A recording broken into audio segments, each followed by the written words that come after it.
guys, it's Vanessa here and welcome back to my channel. So I thought it was mighty fun time to go ahead and be doing a planner entry since I haven't done one of those in a while. And so today I'm going to be working in August. What you're seeing today, obviously this week is pretty much already gone, but some of the tips I thought might be useful. So you can kind of see I have a lot of bleed through from last week's entry. And so I'm going to kind of show you how I'm going to tackle that. But for today, I really want to use the stencil that comes with the Illustrated Faith Tracing Rainbows kit and then some washi.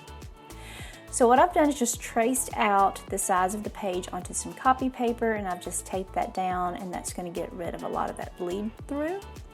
And then I'm going to take this stencil. I love this stencil, probably because I helped design like most of it.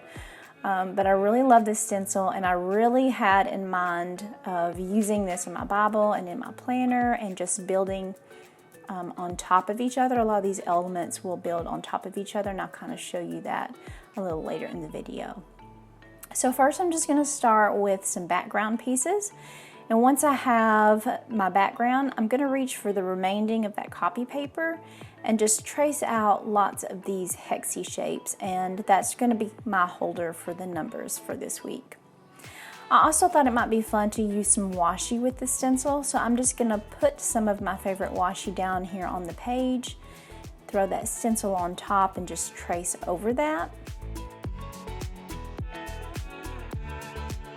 And then I'm going to go in and use some more washi tape to cover the washi tape that I don't want to get messy. And then I'm just going to go in with some chalk ink. This is my Versa Magic chalk inks. I love these inks because they don't dry right away. So if you mess up on some of these designs, you can pretty much wipe it away pretty quickly. The downside is they don't dry right away, so you kind of have to be careful not to smudge whenever you're designing. So I'm just going to go in and mask off the different shapes and kind of create almost like a pinwheel effect here in these hexies. And then I'm just going to go ahead and start trimming out just to make sure it's going to work on my page well. And since I liked it, I'm going to go in now with all of these other hexies and just color block on almost all of these using my Versa Magic chalk ink and also some washi tape.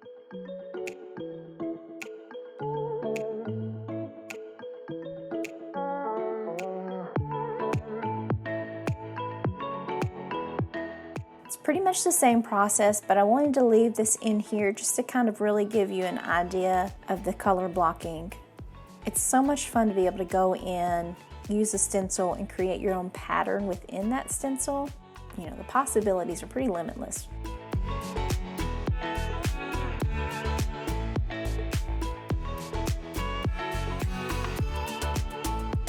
So you can kind of see I'm using some washi. This is the washi from Lauren's Rooted kit, and it's one of my favorites. I'm getting a little nervous because it's running quite low. I'm excited because I think I might actually finish a roll of washi, but I'm really sad because I love this roll of washi. So it's a lot of mixed emotions happening. So once I have all of those color blocked out and patterned the way that I want them, I'm just going to cut them out, and those are going to be my little number holders. And then I'm going to reach for the stencil again. Like I said, I love just the quirkiness of this stencil. I feel like it really probably fits my aesthetic and personality pretty spot on. But I love the different ways that you can use this stencil. You can go in, you can color it, you can go in and just use a pencil or a pen. You can layer it and just really have a playful feel to what you're creating. So now I'm just going to go in. You can see I'm kind of even trying to cover some of the boo-boos and bleed-throughs on this page. But I'm just going to play with the pattern and move it around until it fits and suits my eye pretty well, and then I'll start attaching. And then I'm just filling in any place that I feel like could use a little bit more of the stencil. I'm just going to go in now that I have my layout and adjust that.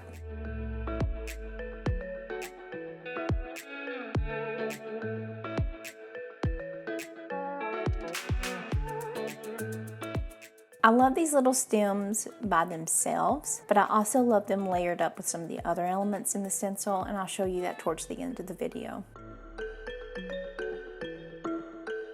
So now that I have everything, I'm just going to play with the placement of the numbers here, move it around based on the shapes that I have.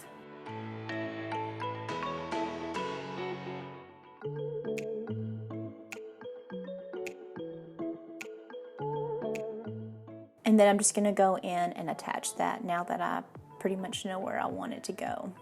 This probably would have been smarter to do that beforehand, but I don't always think things through, I guess, when crafting.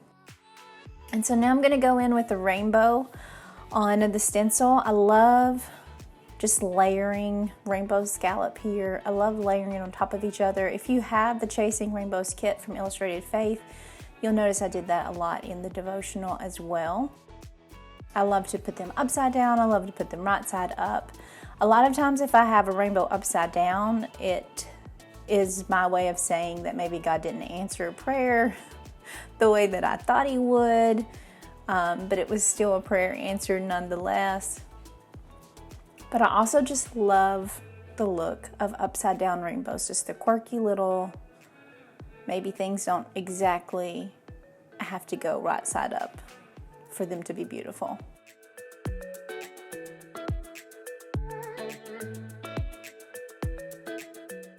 So just filled in some more of that space, and then I'm taking this scrap paper again, layering up some washi, and now I'm going to go in for the larger circle on this stencil. The whole design for the stem, I wanted to create a couple of different size circles. This is actually fits a 1-inch punch, so you don't have to have the stencil for that one. I did want to make a 1-inch for those that don't have a 1-inch punch. But these two kind of layer on top of each other and make a really fun, wonky little flower here whenever you layer that on top of the stem. So I'm going to kind of play with that flower technique here and layer those up. I am just using a lot of this is just leftover bits from when I was stamping with the hexy shapes. So I'm just reusing my scraps here. And then on this flower, I'm just gonna go in and create a pattern using that rainbow. I think it's really fun to kind of look at your stencil a different way and see how else it can be used. And it makes a fun little pattern here.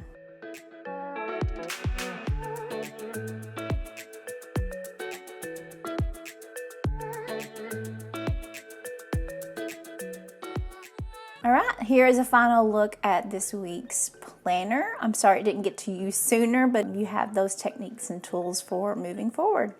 I hope you guys enjoy this video, and I will catch you guys next time.